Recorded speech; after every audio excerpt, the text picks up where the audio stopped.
Hey, everybody. Welcome to Your Money Map, sponsored by the Alliance for Lifetime Income. I'm Jean Chatzky. Thanks so much for coming along for our bi-weekly conversation on all things retirement related. And I'd like to start out with a question today for everybody watching. And that question is, what are you going to do with your longevity bonus? If you are a woman heading toward retirement, it is really time to start thinking about your answer now. Because today, women live an average of 6 years longer than men. The unfortunate part of that equation is that for many, health issues, financial insecurity, and a lack of purpose can rob us of being able to enjoy what my guest today calls our longevity bonus years. But what if you knew that there were specific steps that you could take to change all that, to right your own ship, to make sure that as you're living longer, you're also living healthier and happier and wealthier? Maddy Dychtwald is my guest today. She is the co-founder of AgeWave, a world leader in understanding and addressing the far-reaching impacts of our aging population. She's also studied aging and longevity for over 4 decades. She's an acclaimed author, public speaker, and thought leader on longevity, aging, the new retirement, and the ascent of women. You got to love that last part. And she's got a new book. It's called Ageless Aging. It came out just yesterday, and in it, she outlines the important steps that women can take to extend not only our longevity, but also our quality of life. I, for one, am going to be paying very close attention to Maddy's advice. And let me just say, Maddy Dychtwald, welcome to the show. It's such a pleasure to have you here. Well, thank you, Jean. It's such a pleasure to be here with you. Thanks for inviting me. Absolutely. So you have been in the world of aging, as I said, for 40 years. Why this book right now? Yeah, well, let me lay out the landscape of that because it's not just a very straightforward question. But as you know, as you said, I've been in this field for close to 40 years. So if you do the math, you could probably figure out that I started when I was in my 30s, which puts me in my 70s. So I was not only studying aging and longevity and retirement, I was moving through aging towards longevity and retirement. And as I was having this personal experience, I had the great advantage of doing a lot of the research myself and then building this network of experts, scientists, physicians, people, academicians, people who are at the cutting edge of longevity and the adjacent fields. So I was always asking them, well, what are your insider tips? What do you do? And what do you recommend to the people you love? And what I began to learn were things that I could apply to myself. Then the COVID epidemic hit, and I started thinking, there are tens of millions of women in their 40s, 50s, 60s, and beyond, like me, 70s, and even beyond that, who are beginning to feel some of the aches and pains of getting a little bit older. Maybe they're dealing with a chronic condition like diabetes or high blood pressure, or even worse, heart disease. Maybe they're dealing with menopause or perimenopause, or even, just as you indicated in your introduction, trying to figure out what's in the next phase of life for me. What is my purpose going to be? And what I realized is that I had a lot of that information. And I decided that it was time to share that information with women, because when I looked at the books that were out there on longevity, I noticed two things. One, there weren't really any books by women that were really focused on women. It was mostly written by guys. And frankly, a lot of the information wasn't relevant to women. And I realized that because women and men are different, right? We are. Mm-hmm. second, what I saw was there were books on how to eat healthy, how to sleep better, how to find meaning in your life. But when I did all the research, what I saw was that no, it's not just about one thing. It's about a kind of bouquet of different ingredients that all work together. So let's just take eating as an example. We know that's important, but eating is not in a silo by itself that's not impacted by other things or doesn't impact other things. For instance, if you're eating healthy, chances are you're going to sleep a little bit better. You're going to have more energy to get out there and exercise and so on. Finances is a great example. If you don't have your financial house in order, chances are that you're going to have chronic high levels of cortisol or stress. And that's going to manifest in your body as inflammation, which could appear as anything from heart disease or high blood pressure to even something like Alzheimer's disease. So, yeah, these Right. things It's a together. web. I mean, it is truly a web. And what I hope that we are able to do in the next 30 minutes is actually untangle that web and really give people who are watching some tangible steps when it comes to each of these individual dimensions of Yes, ageless aging that they can incorporate into their lives. One of the things I love about you and your work is that like me, you're really all about the tactical and the practical. And there are yes. a lot of to-dos that people can come away with. I did also want to talk just for a second to our viewers, whether you are watching on Facebook, whether you're watching on LinkedIn. If you've been with us before, you know that this show is meant to be a conversation. So if you've got a question for Maddy, if you've got a question that you'd like me to tee up, if there's any sort of comment that you'd like to contribute to the conversation, please do it. Just send it to us in the comments. I'm monitoring the chat. I will be happy to weave whatever you have to say in, and also just let us know who you are, where you're watching from, and if you feel like it, how old you are. Because while we're talking about aging, it's sort of nice to know how old the audience is that's tuning in. All right, so Maddy, I know that there are basically 3 to 4 um, dimensions of Yes. aging that you talk about. You talk about lifespan, you talk about health span, brain span, and wealth span. So let's take them one by one and explain what they are and what sort of ability we have to influence that particular dimension of our lives.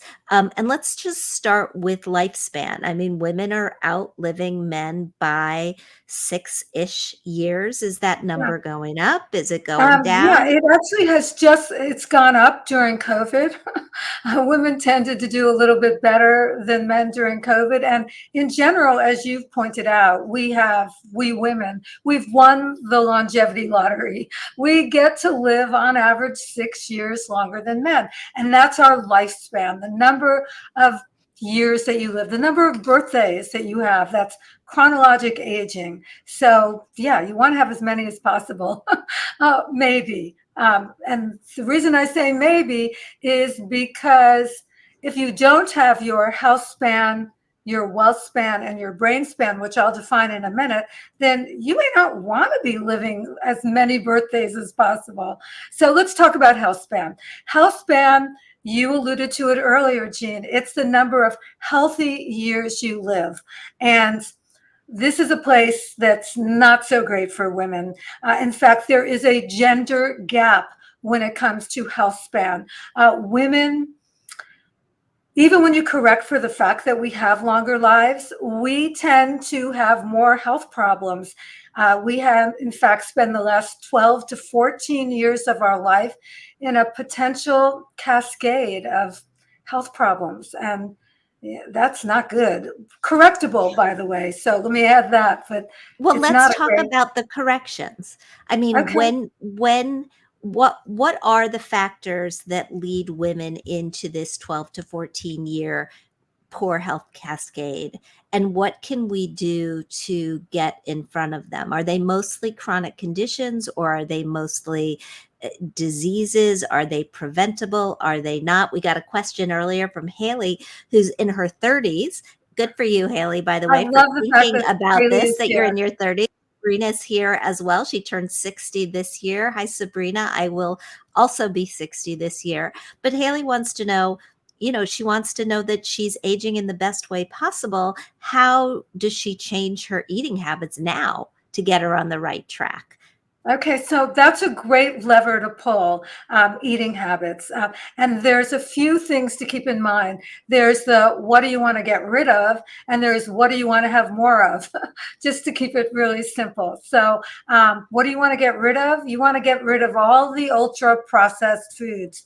So, go into your pantry and throw those out. You do not want them in your pantry. You don't want to feed them to yourself, your kids, your spouse, nobody, or certainly not yourself. So get rid of the ultra processed foods. Limit your amount of sugar. So sugar, it's a weird thing. It's in everything. So you do your best to get rid of it. Certainly don't add sugar into things. And stevia, I think monk fruit, there are different things you can do in replacement of sugar that really add that sweetness to your life if you want it. Of course, the natural stuff is the best. Okay, so also seed oils. Don't want the seed oils. Instead, use extra virgin olive oil. The best thing you can put in your body. In fact, there was a recent study that just came out a couple weeks ago that said having 2 tablespoons of extra virgin olive oil a day can actually help your brain span, or the number of healthy years that your brain is functioning. So that's great news. There's another one that's some of you may really not like to hear, but it has to do with alcohol. The most recent information that's come out tells us that you really need to limit or eliminate alcohol, including wine. I didn't love hearing that. I love having a glass of wine with dinner. But since I've learned that alcohol can actually kill brain cells, I have really limited it to a celebration here and there. So, you still want to have fun. You want to have joy in life. Absolutely. So, But so yeah, those eating are what is you should eliminate. so eating is definitely a lever that you can pull when it comes to health span. What are the other things that are within our grasp to control, and where do we put our energies if we want to sort of wrangle this particular factor into submission? Okay, well, I will talk about that. I just want to say one thing. When it comes to what you should eat, I suggest to eat the rainbow. Eat as many colorful fruits and vegetables and whole grain as possible. So that's a simple thing to just add that all into your life and you can enjoy your food. So what else? Okay, well, from everything that I have learned from all the experts I spoke to, there was one thing that everybody seemed to agree on, and that is that exercise, it's kind of like a silver bullet. I mean, it really, really helps both your health span and your brain span, and that is very good news. Now, there's 6 different kinds of exercise, and you want to be doing all of them, not just cardio as you get older, and you can kind of mix them up together. But one thing really stood out, and that is building muscle strength. Because Haley, you're in your 30s. As early as in your 30s, you begin to lose muscle mass. And you don't want to be losing muscle mass. If anything, you want to be gaining it. So, strengthening exercises, Pilates, even yoga really helps build muscle mass. In fact, a couple of the experts that I spoke to were suggesting that muscle strength should be a new vital sign, similar to our blood pressure or our heart rates or our weight. So that's how important that is. So exercise, silver bullet. What else? Another basic, sleep. Mm. Now, I'll just put it this way. Sleep is not my superpower. And I was really happy to do the research on sleep because what I learned, I was able to apply to my life, and I'm actually sleeping a lot better than I used to, and that's good news. It's So, because you're not drinking. that helps. That definitely helps. There's a few other things that help. And one was understanding the fact that sleep science is really part of circadian rhythm science, and that our circadian rhythms, or what we do with the sun, so to speak, really make a difference. So the best thing I have done for myself and that I would recommend to each and every one of you is when I get up in the morning, I try to get up with the sun. And then if I'm inside, I open up my shades and spend 10 minutes just kind of worshiping the sun. Maybe I'll do a little yoga, but I'll just face out to the sun. And the funniest thing is that my dog does it too. She loves to get her circadian rhythms in alignment. So I love that about circadian rhythms. And by the way, it has really made a difference in my sleep. The other thing to keep in mind is that most sleep science, most of the studies that have been done, have not been done on people over the age of 65. Now, that's kind of crazy, considering that sleep actually becomes more difficult as you get older. So, sleep is another one. For women, hormones are a huge and misunderstood piece of the puzzle. When you think of women's health, by the way, mostly what you think of is reproductive health, when in fact, we're so much more than reproductive health. Come on, let's be honest about it. Perimenopause and menopause are more than just having hot flashes and other symptoms, which include, by the way, not being able to sleep at night. Uh, Recently, I heard that Halle Berry, who is 60 years old, no, 50, sorry, she's 50, went in front of Congress to talk about menopause and menopause education. And the reason she did is that she herself was experiencing some brain fog and some other symptoms that related to her menopause, but her doctors didn't tell her it was about her menopause. Instead, Yeah. they said, oh, no, you have an autoimmune condition. So she was misdiagnosed. And that's how misunderstood this whole issue is. So, my suggestion to every single woman going through perimenopause or menopause to know it's beyond just symptoms, it can affect your brain health and your physical health. I And want so, yeah, you want to see a menopause specialist. I want to get to brain health in just a second, but two very quick and pointed follow-ups on what Sure. you told us about health. How much sleep do you need and how much exercise? Is there a specific guideline? Yeah, let me talk about sleep first. So I spoke to several sleep experts, physicians and sleep experts literally at Northwestern, at UCSF, and what they said to me was that the quality of your sleep is as important as the quantity of your sleep. And I hadn't heard that before. Most people throw out, oh, you want to have between 6 and 8 hours of sleep a night. And so that's a good frame of reference. But what I heard more often than not from the experts was you want to wake up in the morning feeling refreshed. If you feel refreshed, you're doing great. So I use that as my rule of thumb. And by the way, most of your sleep cycles are 90 minutes. So if you wake up and say at 4 o'clock in the morning, like I do sometimes, and you want to go back to sleep, sure, go back to sleep, but make sure you stay asleep for at least 90 minutes. Otherwise, you're going to wake up groggy. Perfect. And in terms of exercise, once a week, twice a week, 3 times a week for how long? Oh boy. Okay. So in terms of cardio, my suggestion to every single woman is to at least get in a 30-minute walk every single day. You want to, it's going to help your brain health and your physical health. So, yeah, I think that's really Start there. important. We'll Yeah, start there.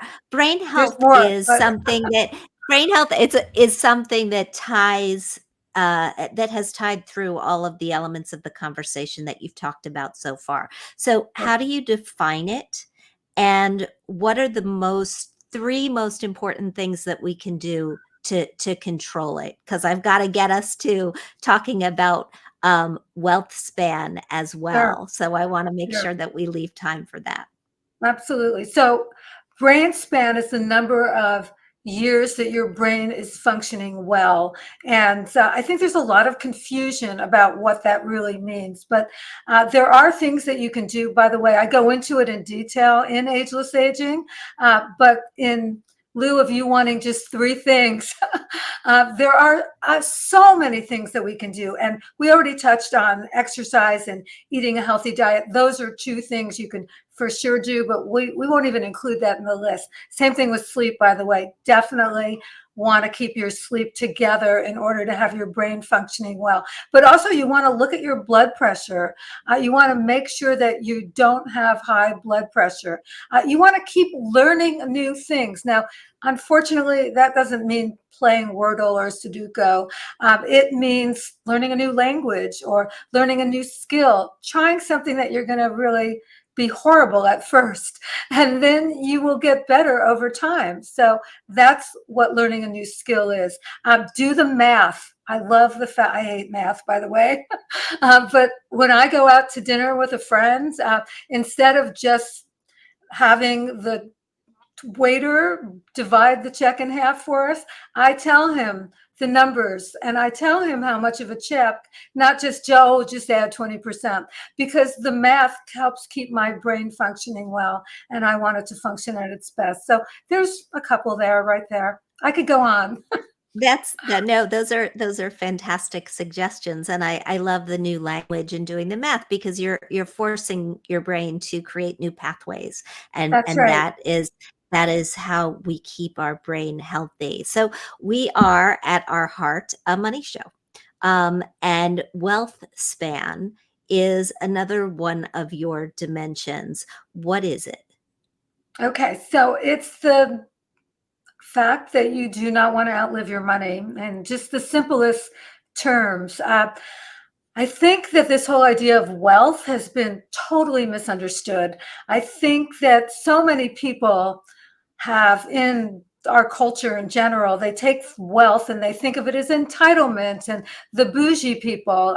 Instead, I think we need to go back to what the word originally was meant to be. So it comes from the Welsh, and it was wele in Welsh, and wele means well-being. And I think that our wealth span, at the heart of our wealth span, is the idea of bringing well-being from a financial perspective into our lifespan and our health span and our brain span, because that's what creates a certain level of peace of mind. And we want that peace of mind. When So you're I think it's talking very about important. when you're talking about peace of mind in the same breath as you're talking about money, what it says to me is the lack of financial stress. And yet we are so stressed out about our money. We're particularly, as women, stressed out about this idea that our money will not last as long as we do. And Yeah, in many cases, we're right. I mean, we are facing a retirement crisis in this country we where are. people are incredibly concerned that they will run out of the resources that they need to live comfortably. When you look at solving the problem of wealth span in order to continue aging agelessly, how do you do it? What are the most important line items on that particular list? Okay, to start with, it is never too late to get started. You may be 50, 60, even 70, and you can still take some steps to increase your wealth span. And that's an important point to keep in mind. Second, I think that we as women need to increase our financial knowledge. Jean, you're a great resource for that. And there are resources just online to learn what the acronyms mean. What is a 401k? We just need to understand the language of bulls and bears because frankly, it wasn't designed for us. And we've got to cut through and understand it. I will add that from studies that we've done at AgeWave, we found that increasing our financial knowledge, even just a little bit, actually creates a level of financial confidence. And then we're willing to take action. And we need to take action, even if it's just putting away $20 a week. Or maxing out our 401k. If we're in the workforce, maxing out your 401k is the absolute number one best thing that you can do. And trying to get your employer, if they're not already doing so, to match the funds. That is a great way of creating some real wealth span, if you will. There's another thing that we found from one of our studies at AgeWave that I think is really important, and that is that women don't like to talk about money. Yeah, sure, we'll talk about, oh, my jacket costs this, or gosh, I'm going to a movie and it costs that. But when it comes to talking about how much we make, what our salaries are, how much we're saving and investing, who our financial advisor might be that we like or don't like. We're very buttoned up about that. There's a certain taboo about it. In fact, in our study, we found that most women were more willing to talk about their death than to talk about their money. Now, that's insane, in my opinion. So how do we get ourselves over that hurdle? If you've grown up in a culture or a home where talking about money was not acceptable, if you still find that you are reluctant to have a conversation with a financial advisor because you're not sure what questions to ask, or a conversation with the person that you work for because you're reticent to ask for a salary bump, how do you get yourself over that hurdle? Yeah, it's a complicated thing to do because you're talking about like self-improvement and taking steps. There's a couple things that come to mind that I talk about in Ageless Aging. One is, join a money circle or create a money circle with your friends, so that, the subject is clearly about money, and maybe invite an educator to it. Maybe call a local junior college or community college and have someone from the business department or the finance department, if there is one, come in and educate you and open up the conversation. So that's the first thing I would suggest people do. Second, I think that if you're in a relationship, partnership of some sort, to literally schedule at least once a week or maybe once a month, money talks with your spouse partner, because it's such a difficult subject sometimes to talk about, like even your budget. But how do we save for our future? Let's just give it one example. Women take more time off from the workforce than men. We know this to be true. And there is a penalty that we pay for that. We lose salary. We lose potential pensions if our boss offers one. We lose saving for our retirement. Even we lose Social Security. Having a candid conversation with your spouse about, this is what I'm going to lose, or this is what I've lost. Hey, can't we find out a way to kind of make up for that? Is a good conversation to have. And it's Uh, not an easy one. another point at which you should be having these conversations is the point at which retirement is coming, and Yeah. you've got to move from these years of accumulating money to the years where you're actually decumulating, you're using your resources. For women who want more financial stability in their later years, and really who doesn't, you suggest in the book that they should consider paycheck for life insurance products. In other Yeah. words, annuities. How do you do that, and why do you like it? Well, I think that annuities in general have gotten a bad rap. I think that they're a terrific vehicle to help create that financial peace of mind. Again, women feel a certain level of insecurity potentially moving into their retirement because women live longer than men, oftentimes outliving their spouse if they're married to someone of the opposite sex. And oftentimes they retire 2 to 3 years earlier than men. So that puts them at a real disadvantage. I would also add they oftentimes are not getting pensions. Pensions are sort of a remnant from the past. And they want to create a pension like vehicle, and a paycheck for life does exactly that. It's something reliable, it's something you can count on, and gives you actually the underpinnings to take a little bit more risk in the other kinds of investments that you make. So I personally would encourage women to look into getting a paycheck for life. In order to put these things in place, many of us, myself included, often find that we need to get help. We have questions. There are things that we need to understand about these products before we put these products to use in our lives, whether we're talking about stocks or bonds or ETFs or mutual funds or Yeah. annuities. How do you think we should best go about finding people to help us, finding people to advise us that we can actually trust? Hmm. Remember how I said earlier that there's this taboo about talking about money and even financial advisors? I think we need to ask our friends, our families, people we trust, who do they use and who do they like as a financial advisor? And then we should actually interview at least two or three. I think finding someone who's fiduciary is a very important part of the process. Finding someone who puts fiduciary, meaning they put your needs in front of their needs. And what a great concept that is. And then just to realize, there a lot of women that I've spoken to tell me that, I actually don't think I can afford to use a financial advisor. I don't have enough money. Well, I think there's a financial advisor for everyone.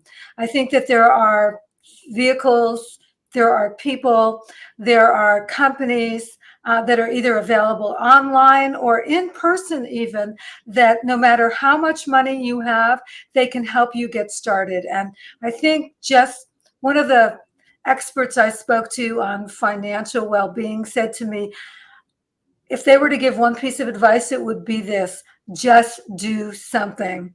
And I think that that's where a financial advisor could really come in and help you. They can help you figure out what that first just do something is. And it may be a paycheck for life, but then you need to probably diversify. And figure out how to continue to maintain some growth in the market as well. That's right, W- I, exactly. I, I want to ask one last question, and it's about purpose. We talk a lot on this show about how important it is to have a sense of purpose as we age.